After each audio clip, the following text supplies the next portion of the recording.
Welcome to the very first episode of Capital Sins, where we unravel the stories of true crime in the DMV area.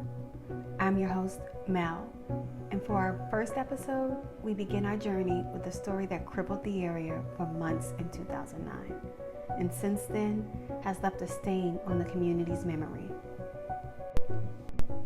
Our story takes place in Rambling Hills, a neighborhood in Upper Marlboro, Maryland, a quiet, picturesque community just 16 miles from the heart of DC, a place where families felt safe, where children played freely, and where neighbors waved as they passed one another. But during a 7-week span, this peace was shattered, leaving an indelible scar on those who lived there. Karissa Lofton was a 45-year-old school nurse at Lake Arbor Elementary School in Mitchellville, and a divorced mother of 3, 24-year-old Kirkland Jr., 20-year-old Keon, and 16-year-old Karissa. Family members described Karen as determined and hardworking, someone who was always focused on giving her children the best life she could. To her friends and colleagues, Karen was not just a nurse, she was a caregiver at heart, extending her warmth and compassion to anyone in need. Her youngest, Karissa, was a junior at Riverdale Baptist High School. At just 16 years old, Karissa was already displaying a maturity beyond her years.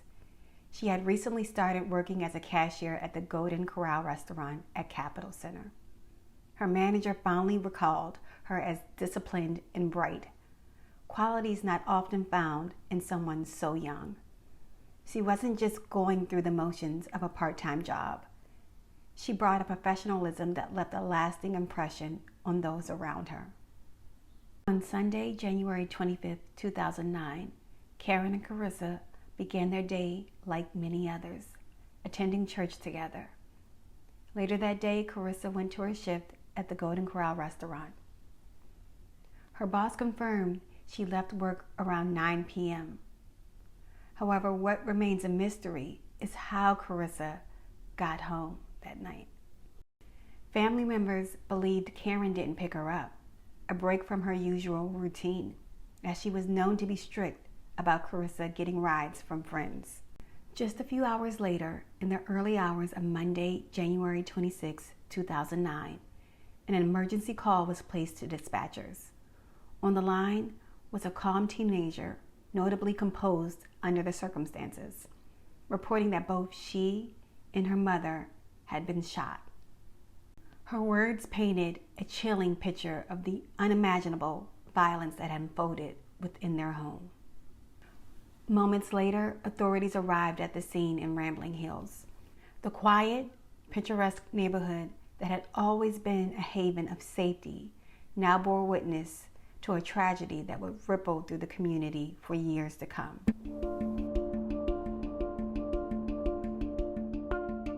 As investigators began piecing together the events of that night, a heartbreaking narrative emerged. Detectives believed that in the chaos, Karissa had ran to her room and locked the door, a desperate attempt to shield herself from the violence that had already claimed her mother. With incredible bravery, she managed to call 911 and report that she had been shot. But the killer, or killers, were relentless. They kicked in their door, ensuring no one in that home would survive their rampage. The details of that night paint a picture of unimaginable fear and cruelty. Yet even in her final moments, Karissa's courage shone through as she fought to get help and ensure her story was heard. It's a testament to her strength, a reminder of the vibrant, disciplined young woman who had so much life to live. Karen and Karissa's tragic deaths sent shockwaves through Rambling Hills and beyond. Friends, neighbors, and family members were left grappling with an unbearable loss. And the community began to rally together, and detectives were left trying to piece together the missing pieces. As investigators worked the scene, they quickly realized that something about the crime was deeply unsettling. There were no signs of forced entry. Every door was locked, leaving officers to wonder how the perpetrator or perpetrators had gained access to the home. However, they discovered a window on the side of the house that was closed but left unlocked, raising the possibility that this was the point of entry. Adding to the mystery was the home's security system. Detectives found that the alarm had been activated that night, but it was neutralized within minutes of the apparent break-in. This left them with troubling questions. Was the alarm turned off by someone inside, perhaps under duress? Or did the killer or killers somehow know how to disarm it? Inside the home, officers uncovered another clue. 6 spent shell casings belonging to a Glock 17 handgun were found at the scene. The precision and speed of the attack, combined with the neutralized security system, led police to a chilling conclusion. This wasn't likely a random act of violence. Instead, they began to suspect that the perpetrator might have known someone Karen and Karissa knew. Was it possible that the person or persons responsible had been invited into the home? Or had they broken in and forced Karen or Karissa to deactivate the alarm? These questions loomed heavily over the investigation, and detectives began to look closer at those connected to the family. But who could have committed such a heinous act? Karen's 20-year-old son, Kevon, lived at home, but had stayed at his girlfriend's house that weekend. With an alibi in place, police turned their attention elsewhere. Just days before the tragedy, Karen had spoken with her ex-husband, Kirkland Lofton Sr., who resided in Atlanta. Although the two were no longer together, they remained on good terms. During that conversation, Karen confided in him that she wasn't interested in dating anyone. With no clear answers, investigators faced mounting pressure to determine who could have orchestrated such a deliberate and deadly attack. Was it someone close to the family? Someone who felt slighted or rejected? Or was it a random act carried out by individuals who had carefully studied their movements and vulnerabilities? Each clue brought new theories, but the absence of a clear motive only deepened the mystery. The investigation into Karen and Karissa's murders were just beginning, and the stakes were high. The family and the community deserved answers and justice. But the path to uncovering the truth would be anything but straightforward.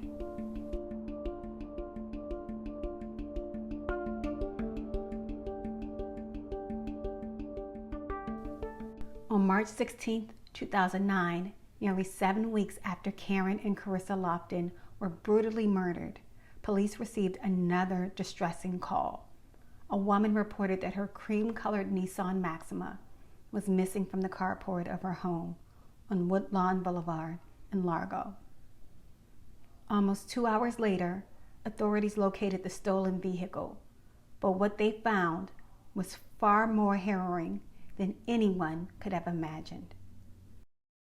The car was engulfed in flames, parked in the driveway of a vacant home, just 2 blocks from where Karen and Karissa had been killed. Upon extinguishing the fire, investigators made a chilling discovery. Inside the trunk were the charred remains of 2 females. After forensic examination, the victims were identified as 42-year-old Delores DeWitt and her 19-year-old daughter, Ebony DeWitt. Delores was a nurse who dedicated her life to caring for the elderly. She was described as compassionate and patient, someone who found deep fulfillment in her work.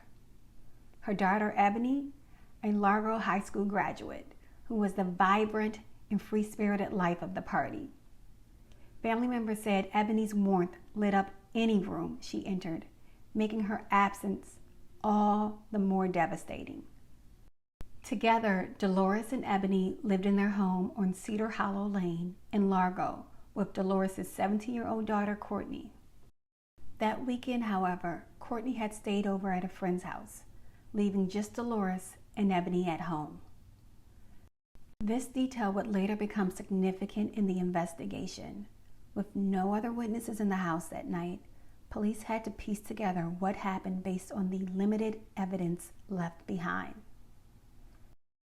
But with the stolen car set ablaze, destroying potential forensic clues, and no signs of forced entry at their home, the mystery of their final hours deepened. As detectives worked to piece together what happened, they learned from Ebony's boyfriend that the last time he saw her, she was wearing her favorite blue sweater. He had dropped her off at home that night before her body was found, making sure she got home safely. That detail stuck with investigators as they tried to determine where the mother and daughter had been murdered. One question haunted police. Were Delores and Ebony killed inside their home and later transported in the stolen car? The fire had destroyed most of the physical evidence, leaving detectives with more questions than answers. However, despite the challenges, law enforcement remained determined. They examined every possible detail, hoping to find the missing pieces that would bring justice and closure to the DeWitt family, just as they were trying to do for the Loftons. With two brutal double homicides happening just weeks apart and in the same area, fear gripped Prince George's County. Was there a serial killer on the loose? And more importantly, would police find the answers before another mother and daughter became victims? After weeks of fear and unanswered questions, investigators finally got a break in the case. The turning point came when a gun shop in Woodbine, Maryland was robbed. Through an informant, the FTA was led to a name that had not yet been on law enforcement's radar: Jason Thomas Scott. Scott, a 27-year-old UPS employee, had worked for the company for 9 years. He was college educated, had no criminal history, and according to agents, barely spoke above a whisper. On the surface, he appeared to be just another average working man. But when investigators searched his home, the reality of who he was became disturbingly clear. Inside Scott's residence, authorities uncovered a trove of alarming items: computer files, a set of B&W car keys, multiple firearms, a police scanner, a silencer, and a bulletproof vest. But the most chilling discovery? A collection of home videos that painted a sinister picture of the man behind the mask. A search of Scott's home revealed what investigators called one of the most extreme cases of peeping Tom behavior they had ever seen. His personal archives included hours of recorded footage of unsuspecting victims, women, families, and even young girls being watched without their knowledge. And then among the tapes, they found something even more horrific. One video seized from Scott's home showed him assaulting a mother and her teenage daughter. It was clear that he had deliberately positioned his camera to film himself carrying out the attack. But in a critical moment, the phone fell, just briefly, catching his masked face in the frame. The footage captured what one investigator later described as cold, calculating eyes. This was no ordinary criminal. Scott wasn't just a burglar. He was something far more dangerous. But the most significant piece of the puzzle was found in a place Scott casually mentioned while being questioned about the weapons charges.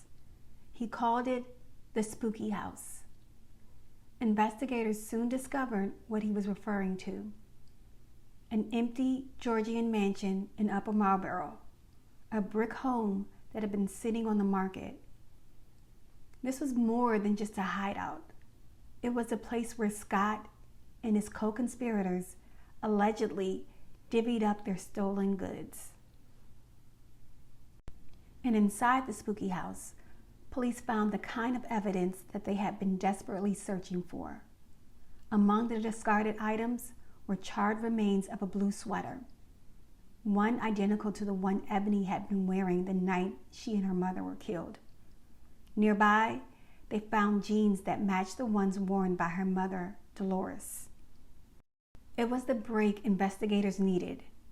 Now, the case against Jason Thomas Scott was growing stronger. But the question remained, was he working alone? And just how many lives had been destroyed by his crimes? After months of investigation, countless hours of evidence gathering, and a community desperate for justice, authorities finally made their move. On September 2nd, 2009, Jason Thomas Scott was arrested for murder at his home. The following year, on Tuesday, July 27, 2010, a Prince George's County grand jury returned a 7-count indictment against him. Scott was officially charged with the murders of Delores and Ebony DeWitt, along with 2 counts of burglary. If convicted, he faced 2 life sentences. Despite the overwhelming similarities between the DeWitt murders and the brutal killings of Karen and Karissa Lofton, prosecutors made a calculated decision not to charge Scott in the Lofton case. With the mountain of evidence against him in the DeWitt case, they knew they could put him away for life without taking on the challenges of a second prosecution. And then, in a move that shocked many, Jason Thomas Scott accepted an Alford plea for the murders of Delores and Ebony DeWitt. In doing so, he did not admit to guilt, but acknowledged that the prosecution had enough evidence to convict him. It was a legal strategy, one that allowed him to avoid the risk of a trial. The sentence? 2 life terms with all but 85 years suspended. For the families of Delores and Ebony, the sentencing was a form of justice, though it could never bring back the mother and daughter they had lost. But for Karen and Karissa Lofton's loved ones, justice remained elusive. To this day, Scott has never been charged in their murders, even as many, including law enforcement, believed he was responsible. With Jason Thomas Scott behind bars, Prince George's County could breathe a little easier, but the scars left behind by his crimes will never fade. The lives lost, the mothers, the daughters, the bright futures stolen, serve as a painful reminder of the darkness that lurked behind the quiet suburban streets. As we close this chapter, we remember Karen and Karissa Lofton. We remember Delores and Ebony DeWitt. They were more than victims. They were women full of love, ambition, and promise. Their stories deserve to be told, not just for the horrors they endured, but for the beautiful lives they lived before tragedy struck. True crime is more than just the story of a criminal act. It's about the people impacted, the lessons we can learn, and the humanity we must never lose sight of. As we remember Karen and Karissa Lofton and Delores and Ebony DeWitt, let's honor their memory by keeping their stories alive. Thank you for joining me on the first episode of Capital Sins. If you want to learn more or share your thoughts, connect with me on Instagram at Capital Sins. Stay safe and curious, and remember, every story has a heartbeat behind it.